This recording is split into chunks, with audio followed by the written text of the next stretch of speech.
Old black and white photos fail to capture how colorful Jack Churchill was. He was the legendary British officer who defeated armed enemies with a bow, sword, and bagpipes. He earned his nickname Mad Jack 10 times over and then some. After escaping prison in World War II, Mad Jack Churchill was eager for revenge. But before he could get it, Hiroshima ended the war. Furious at the news, his response was utterly horrifying. But more on that later. Jack Churchill was born in British Ceylon, now Sri Lanka, in 1906. He came from a family of civil servants. His father's work for the British Empire took the family all over the world. It was a no-brainer for Churchill and his two younger brothers to join the family tradition. The 20-year-old joined the army after graduating from a military academy. He found himself in Burma, now Myanmar. There he became interested in riding motorcycles and playing the bagpipes. When they needed Churchill to travel from Myanmar to India for a class, most people took a ship. He decided to ride his motorcycle for the entire journey, all 1,500 miles of it. Churchill always managed to get into the wrong kind of trouble.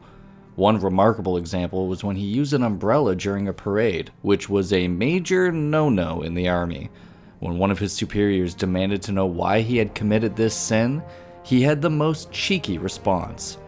"Because it's raining, sir." After a decade of service, Churchill resigned from the army. Though Churchill had only spent 3 years out of the army, he lived 300 lives. Throughout his lifetime, his occupations included newspaper editor, model, entertainer, actor, professional archer, and competitive bagpipe player. When Germany invaded Poland in 1939, Churchill rejoined the Manchester Regiment and was ready to go. He quipped, "I was back in my red coat, the country having gotten to a jam in my absence." But his first gig, between late 1939 and early 1940, was a letdown. Patrolling a quiet part of France wasn't what he had in mind. He hunted down opportunities so that he could be at the center of the action. The more the conflict spread, the more Churchill was in his element. By the Battle of France, he was in the regiment's 2nd Battalion and climbing the ranks. Churchill came alive during raids and counterattacks. World War II was a modern conflict with shiny new technology, but Churchill might have missed the memo. Instead, he opted for a sword, a longbow, and bagpipes. When asked about it, Churchill reportedly said, "In my opinion, sir, any officer who goes into action without his sword is improperly dressed." In 1940, as the Germans approached, Churchill declared, "I will shoot that first German with an arrow." He honored his word. Almost a century later, Churchill still holds the record for the last longbow kill in a battle.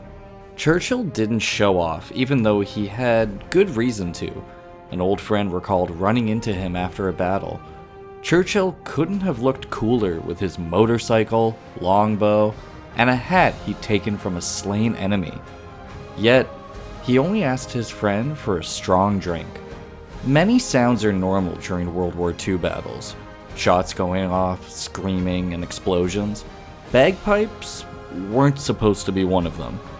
But if you were with Churchill, you added this instrument to your list. Churchill played bagpipes for many reasons.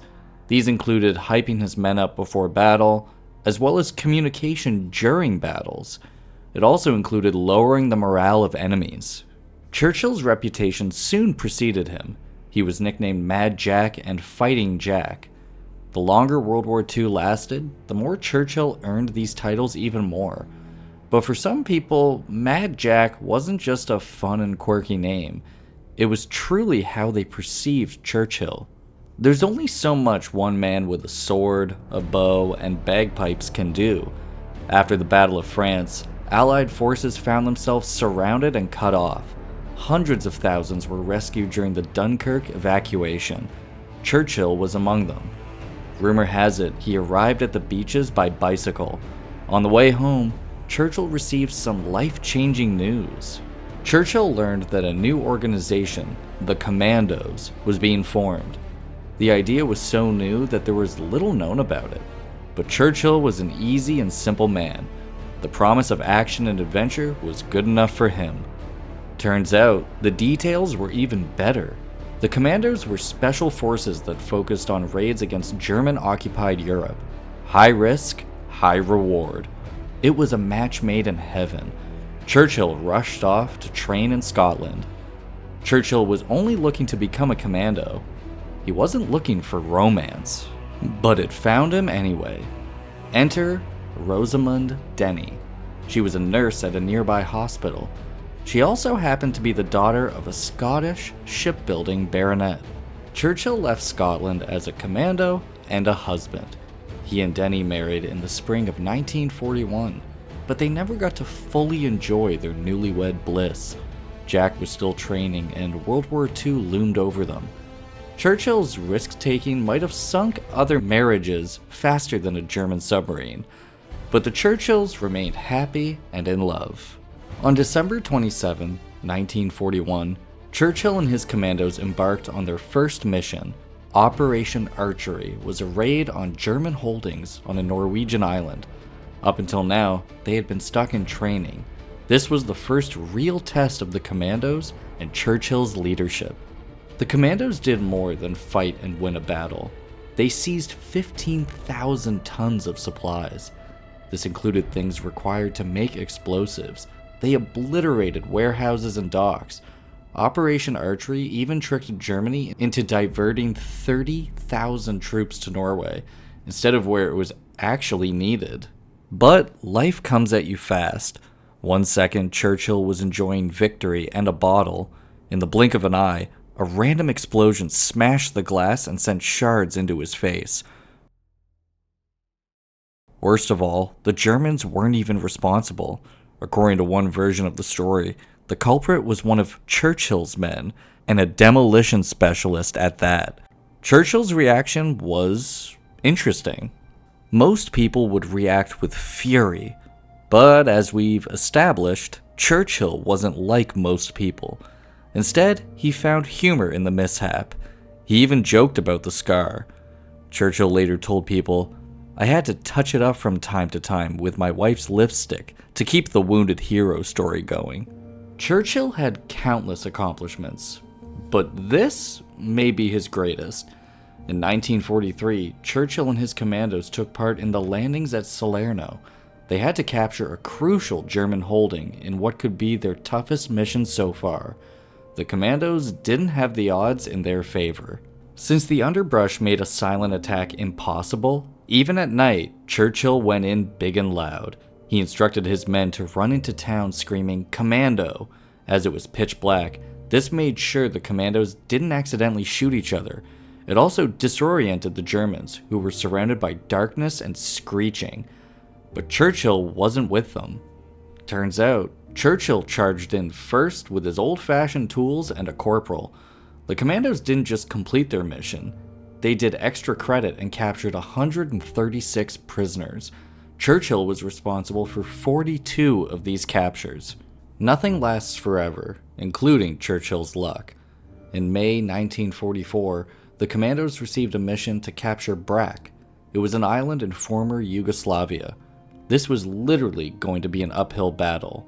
Their target was on a hill. Churchill made a horrific discovery when he stepped foot onto the hill. Barely 5 commandos made it up, and most were already wounded. In no time, he was the last man standing. Churchill confessed, "I was distressed." He was outnumbered and outgunned. Churchill began playing "Will He No Come Back Again" on his bagpipes until a grenade knocked him out.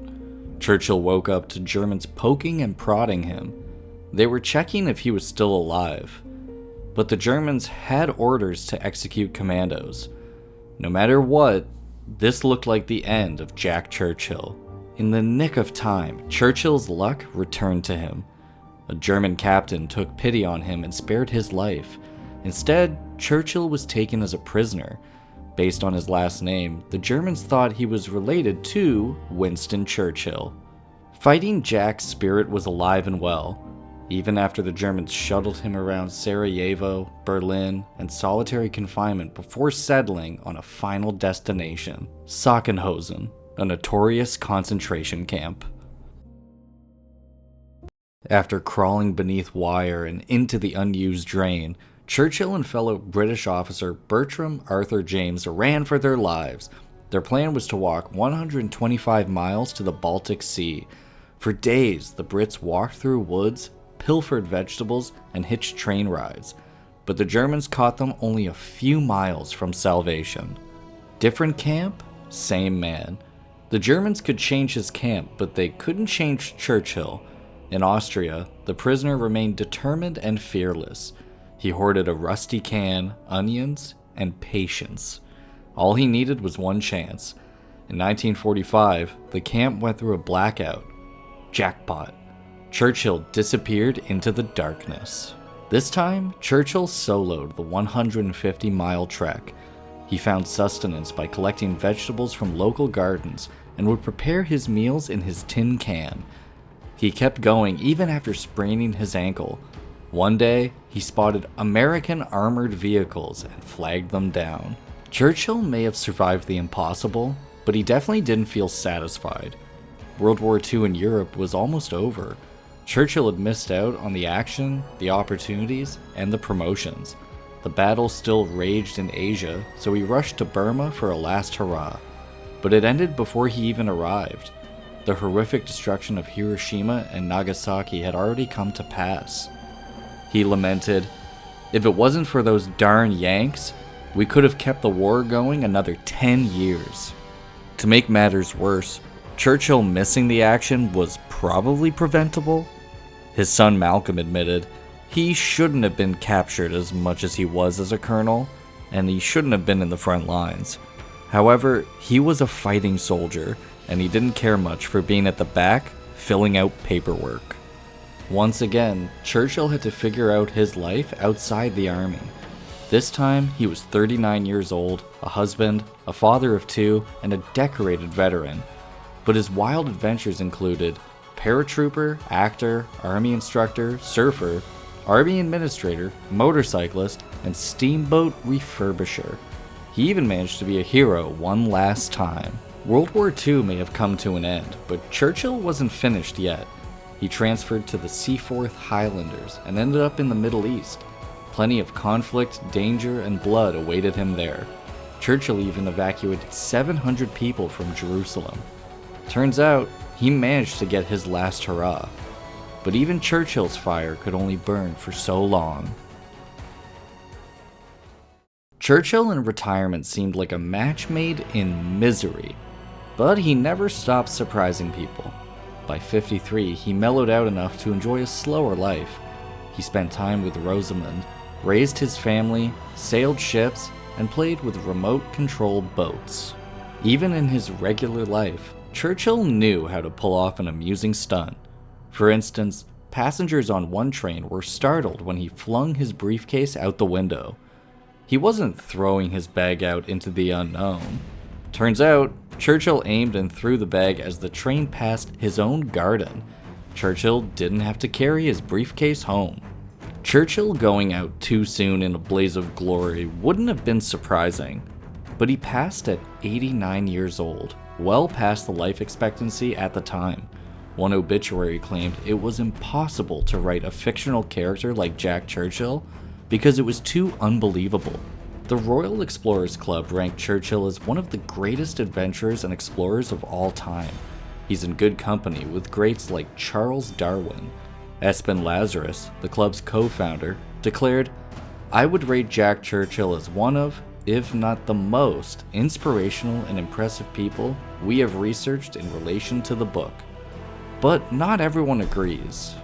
Historian Mike Loades confesses he isn't entirely sure this is a clear-cut, honorable boy's adventure story it first appears to be.